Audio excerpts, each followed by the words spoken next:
Ladies and gentlemen, it's my very great pleasure as Vice-Chancellor of Oxford University to welcome you all to the 2011 Cyril Foster Lecture. Now, Cyril Foster the story of Cyril Foster is an improbable but a heartwarming one. Cyril Foster was a confectioner who owned two very successful sweet shops in the south of England, but had no family of his own. So he decided that when he died, he would leave his money to the University of Oxford. Now, students in the room, let that be an encouragement to you. But he left with very clear directions as how his money should be spent. He wanted the university to use the money for the promotion of international peace. There are a fair number of students and young researchers in our audience today who have received Cyril Foster funding to help them with their field work and their research. But Cyril Foster also wanted us to arrange, and I quote, for a prominent and sincere speaker to deliver once every year a lecture to be known as the Cyril Foster Lecture, dealing with the elimination of war and the better understanding of the nations of the world.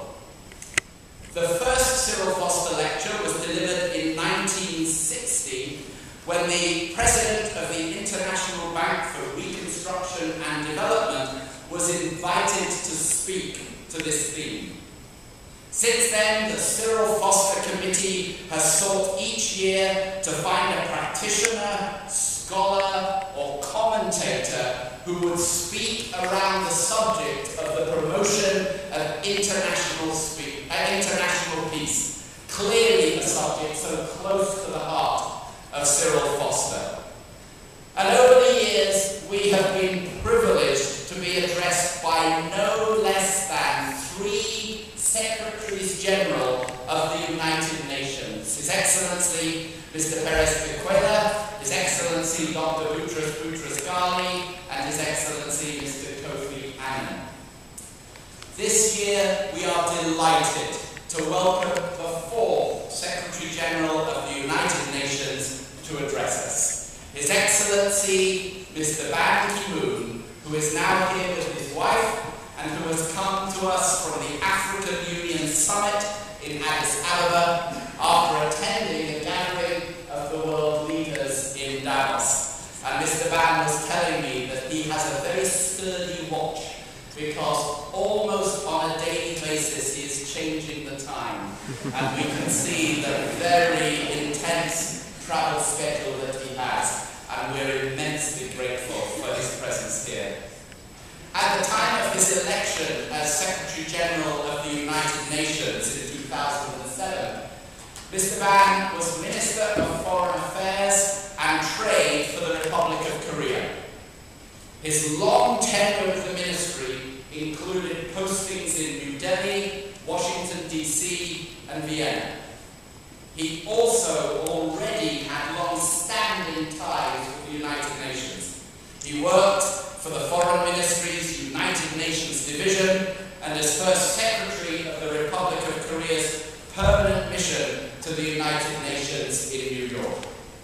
I am delighted that after his lecture, Mr. Ban Ki-moon will be happy to take questions from the audience. He will now talk to us with the title, Human Protection and the 21st Century United Nations. It's my great honor to welcome His Excellency Mr. Ban Ki-moon to the podium.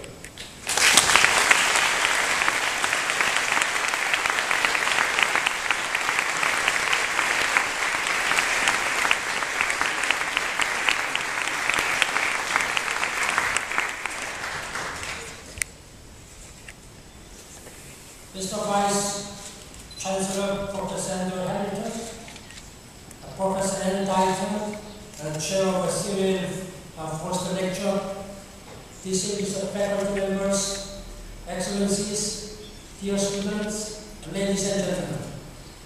Thank you, Mr. Vice Chancellor, for your very